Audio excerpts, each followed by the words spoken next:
on today's video, we're going to talk about the 4 subscription models and the pros and cons of each one. So obviously, you can make a lot of recurring income from subscriptions. We love them. It's a great way to grow a business. It's a great way regardless if you sell them on the front end or you have it as a back end offer or as a side offer. It's a great way to get a steady recurring income in. But there's a lot of pros and cons to multiple ways of going about that. There's a lot of downfalls in some parts. There's a lot of really good parts on some other models. So we thought we'd basically break down the main 4 subscription models and basically talk about what we feel are the pros and cons of each one, so you can make the best decision for you on which model you want to basically go after. So first and foremost, perhaps the most upfront, the most obvious one is to sell a recurring subscription on the front end. And with that, I'll let Sean basically talk a bit more about what that essentially is and what the pros and cons of that would be. So let's make it clear that when we talk about front end, we're talking about the initial sale. So what you would send visitors to or prospective customers to is a sales page that says, hey, we have this software, or we have this membership model where we're shipping you a box, or we're going to give you these goodies every month, or we're going to put you in a coaching program where you're going to get access to us every month. Whatever you're selling as a subscription model, that your first attempt to sell someone is going to be to get them to pay you money the first day. So whatever that is per month or per year, let's just say it's $49 a month, just to pick a number, right? You're going to sell that to tell people, listen, this is what you're going to get. It's $49 a month. You're going to pay $49 today. And whether or not there's a refund, or you can try the first month without risk, or however it is, but you're going to be very clear that it's $49 today and $49 every month or every 30 days, whichever your model and your software actually bills. And as Brian mentioned, so this is really upfront. The good news is no one can be confused about what they bought in terms of the pricing. And we're going to talk about this quite often during this conversation, probably, is that your customers actually get confused. Now, you may not believe this if you haven't got enough customers yet, but they'll be confused about what they paid, when they pay it, how does it work, how much do they pay every month? I thought I only paid $49 one time.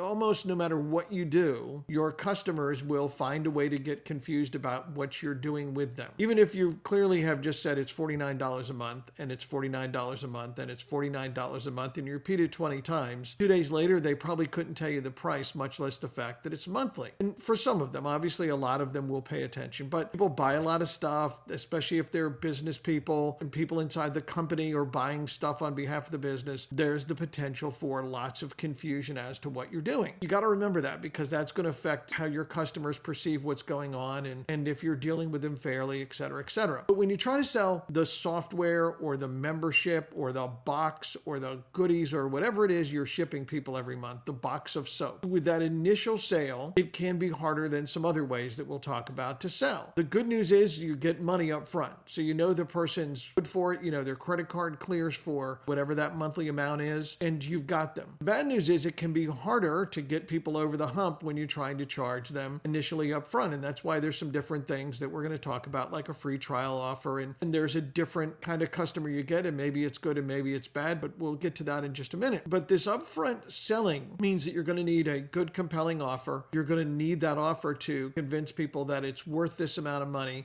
or more, and worth them signing up and paying and committing to upfront. If your offer isn't good enough to convince people to that, then you're going to have to find another way to get people to at least test drive your subscription and join for some other reasons. It's really going to depend upon what you're doing. And I keep wanting to jump ahead to some of the other ways we're going to talk about selling it. So that's why I'm hesitating for a minute. But the best possible customer you can get is obviously somebody who pays you upfront. Whether or not you get the conversion you need to make your numbers work for your ad spend or however else you're generating customers, that's a different thing. One of the key components for making any business model work, but especially for subscriptions, is to measure and track and read the data on how much your customers are worth. So again, saying we're selling for $49 a month. If you're going to have a guy or whoever business buy at $49 a month, how much are they worth to you? How long do they stay on average, or whatever particular way you're selling them in? How much does that translate to you for a profit on your offer? Some people are going to have more cost than others in different offers, and you're going to need to know all those numbers for however you choose to sell this. So another way that you could put people into their membership, your subscription, is with a free trial offer. And Brian's going to explain explain some different ways you can do that and the pros and cons of free trials. Yeah, so as Sean said, when you're selling basically a subscription offer, up front, that will be by far your best client once they buy, because they know exactly what they bought. They, hopefully know that they're paying every month, or they should know if you did a good job there. Most of them should. Whereas downside is, again, the conversions can oftentimes be less. Whereas on a free trial, it's kind of the opposite. Oftentimes the basically conversion rate can be really, really high, but the overall value, all the free trial guys, can be oftentimes substantially lower. And there's a couple ways that you can basically tweak that. Like, you can have a free trial offer where it might be free for like a week or 30 days, and then it automatically bills them. So they have to enter their credit card details, ahead of time once they sign up for the free trial. But, of course, you want to make it super easy for them to basically cancel. That obviously has a higher value than if it's like a free trial and they don't even have to enter a credit card. But of course, if they don't have to enter a credit card, you'll get even more of the free trial guys, but a huge majority of them oftentimes won't basically go on to pay. It can vary depending upon how you market it and how you go about that, how good your sales process is. But typically on average,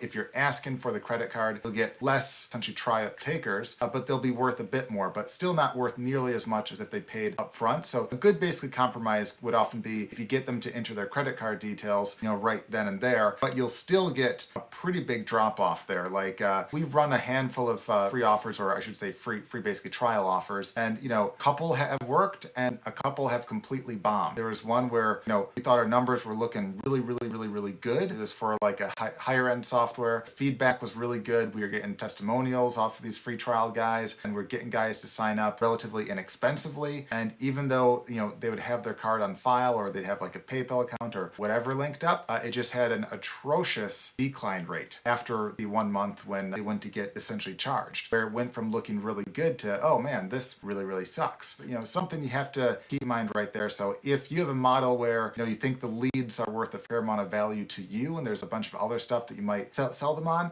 having a free trial maybe without the credit card might be the way to go if you're just looking to grow real fast. If you're looking to make sure those guys are worth a little bit more, having a free trial where they enter credit card could be a pretty good compromise right there. But as always, it comes down to basically testing all these things right here. And that actually brings us into our third way, which is a little bit different, where it's usually referred to as forced continuity. And I'll let Sean basically talk a bit more about that. So forced continuity is obviously when you sell initially, if you sell somebody at $47 or $49 a month, that's forced continuity because you put them into the continuity. But really, forced continuity concept implies that you've sold them another product, or you've given them the free product and charged them shipping and handling, or you've done something that is not directly related to the initial sale of your subscription. And what you're doing is you're tacking on your membership. And when you do that, you are forcing the continuity. You're saying, listen, when you buy this, I'm going to put you in continuity. And if you don't cancel, then you're going to be paying the monthly, usually subscription amount for whatever it is. So this can work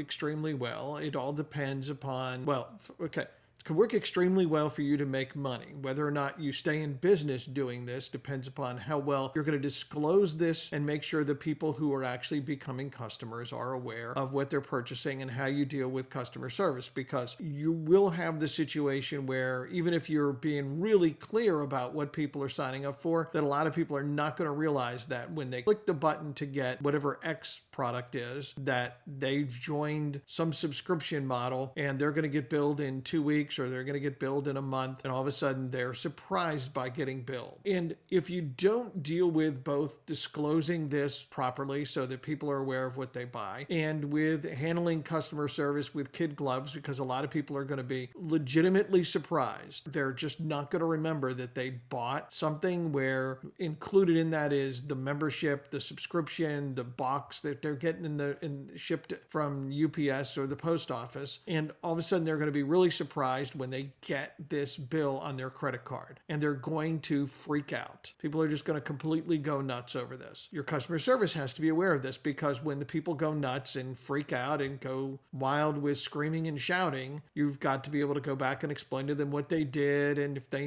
didn't really mean to do it, you can work out something to cancel the subscription or get them a refund or do whatever you need to do in order to make things right. But if you're going to use forced continuity and you've never done it, then you need to start slowly, because you've got to figure out how it affects your number. Your initial thought when you sell with forced continuity is going to be, oh, they bought the $49 thing and now they're in for, $39 a month. And now everything's good. All my numbers work, right? People are paying $49 and they're going to be paying $39 a month. And you're going to do all this math on your spreadsheet predicting the future. But what you predict about people staying in just because they all bought and they're supposed to be paying $39 in a month is way different from what's really going to happen, because a whole bunch of them are not going to. They're going to cancel. They're going to want refunds. If you're shipping them a product for the $39, you've got to realize that you're going to have to refund a bunch of those and have people not send you stuff back. And I'm not telling you the model doesn't work, because it does, but you have to get some realistic numbers. And the only way you're going to do that for however you're selling and making your offer and what your product is if you actually sell and make things happen. So I'm not saying that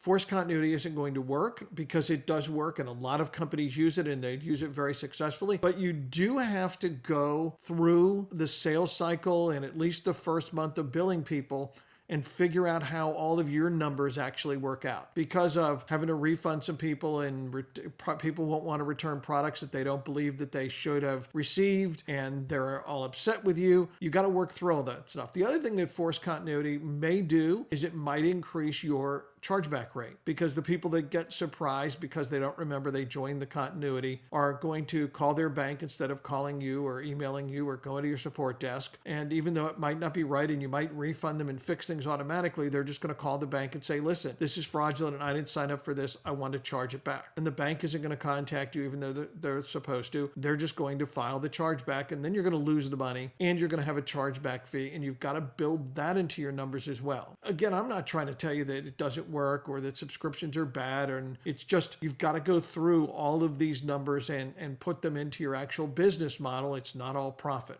But we've sold millions and millions and millions of dollars of different subscriptions. So they definitely work. It's one of the biggest models out there, right?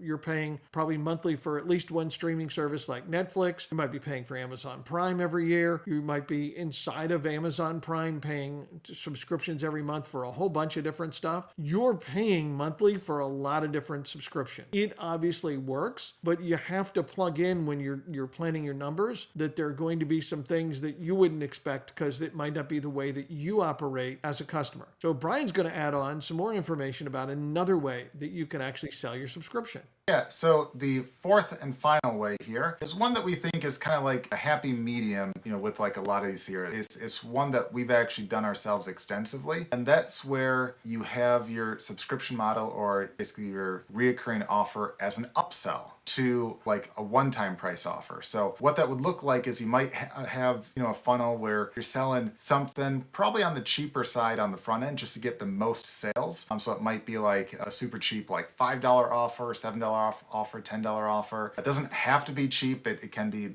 expensive, but if you're looking to get a lot of people in, obviously the cheaper you go on the front oftentimes has a greater chance of getting more sales. And once you make that sale on the front end for whatever the product might be, whether it be like a physical product, like a free plus shipping product, or whether it be like like a book or like a course that you're selling, or whatever it might be there, you then have the first upsell as a reoccurring, essentially membership or some kind of reoccurring subscription like that. And there's a few things that you can do there. Is like, first and foremost, you have to understand, once someone buys something from you, even if it's like a $5 thing, okay, they inherently trust you more because they literally gave you their credit card number. They literally bought something from you. That's a huge level of trust. It's a huge step that they took. So they're far more likely to buy more from you in the future. So whereas if you try to sell, like a membership on the front end, people oftentimes, they have to trust you a lot more, that, they have to say, hey, do I really want to pay each month? It's a much bigger leap. Whereas like, $5 or $7 or $10 on the front,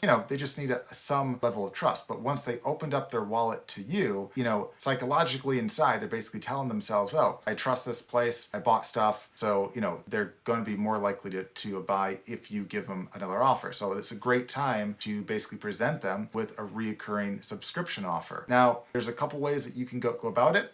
One, you can just sell the reoccurring offer kind of like you would in the first way, but instead of having it be an upfront offer, you have it be as the upsell, where you're like, hey, this is all the great reasons why you'd want to sign up for like this membership here to get all these extra bonuses, all this basically, whether it be cool software or newsletter or like an info product or some service that you do, whatever it might be, you can push them into that. Or what you can also do is you can not only have all that stuff, but we found that if you actually offer some kind of like a physical bonus on top of that, like, hey, if you sign up right now, not only will you get this super cool membership where you get access to this, and that, but you also get this physical offer right here, like some kind of a physical product bonus, something that they think, hey, the value of it is, worth at least as much as what they're paying for that first month. So in their eyes, they start to basically think, well, I don't know if I'll really like this membership or not. Maybe I'll use it, maybe I won't, but hey, I really like that free bonus that they're basically offering, and that's worth,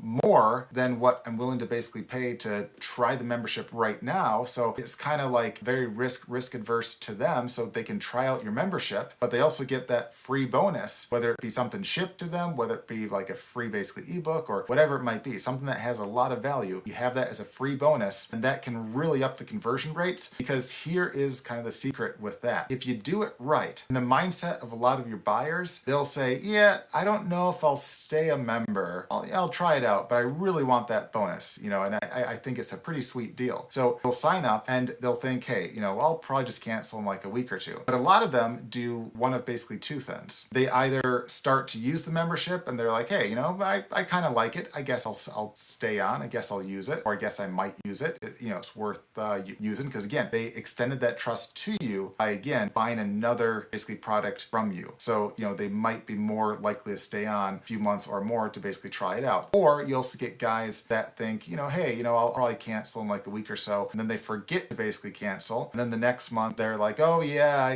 that's right, I have this membership here, I didn't cancel it, I guess I'll check it out, or I guess I'll cancel at some point. Then they don't cancel, and then next it's like 6 months out and they're still a member, and oftentimes they're completely aware that they are a member, but they just haven't taken the time to cancel. And like, if you think of it like, like I know a lot of you, just like me, probably have like a lot of streaming services and stuff where, initially I signed up for like, of course there's like Netflix and Hulu and all that, but there's some additional ones that like I signed up for only because, one of us wanted to watch like a certain show. And we thought, hey, once we're done with that season, or once we're done with that movie, we'll just cancel it. But we don't, because it's like, well, okay, it's only like, $10 or so, or whatever it might be. So I'll just wait to see and basically cancel it later. And then that never happens. And next thing like 6 months later or a year later, and you're like, man, I signed up only to really watch that one season or that one show or movie. And, I'm still paying a year later, but, maybe at some point I'll use that. So, I may have just paid like $120 for that whole year just to watch like a single movie or a single season. If they were to try to sell me like, a season pass for $30 up front, I'd be like, not really worth it. I don't know if I'll really enjoy it that much. I'll just wait till it's on another streaming service. But at like, $10 a month or so, and I know as like a bonus in my eyes, I get to watch this movie or this season, I think, hey, that's a pretty good value for like the $10, and I stay a member because I know I didn't cancel. Now, the downside of that is you still will get guys that will say, hey, I meant to actually cancel this, I didn't, I want a refund of that because I didn't use this after a month, or blah, blah. And you just have to deal with those as they basically come in. But you'll get that with anything. And this can be a great way to build up a decent size reoccurring model without having to do like the forced continuity, which has oftentimes like a lot of other issues. Not to say you can't do forced continuity, you certainly could, but there are a lot more issues that you run into with that. Whereas with this route, you get a bit less of those issues there, but you can still grow decent subscription service, or basically a decent revenue stream off of that right there. So with that, those were the 4 ways. To quickly recap, again, there's the normal way where you sell a subscription up front. Usually gets less conversions, but the buyers can be worth a lot more. Second way was the free trial, where usually the buyers are worth a lot less, but the conversion rate can be a lot more. Third way was the forced continuity on the front end, where you sell like another product and you include a membership, with that right there. Pro is, you can get a lot more sales in the reoccurring. The downside is you get a lot of people that, didn't know that they signed up or weren't reading stuff right, or they'll get angry because, they feel like they shouldn't be, essentially billed on that. So a lot more issues on that, but of course it can make a lot as well. And the fourth way, which is sell something on the front end, usually for basically cheap, and then have the reoccurring offer as an upsell after that, especially if you can offer some kind of a bonus if they sign up, basically try it out right then. So with that, guys, if you like this or like any other topics on how to grow a business, how to make more money in a business, how to invest invest, know your revenue from business. Make sure to like and subscribe below and watch our next video. Thanks, guys.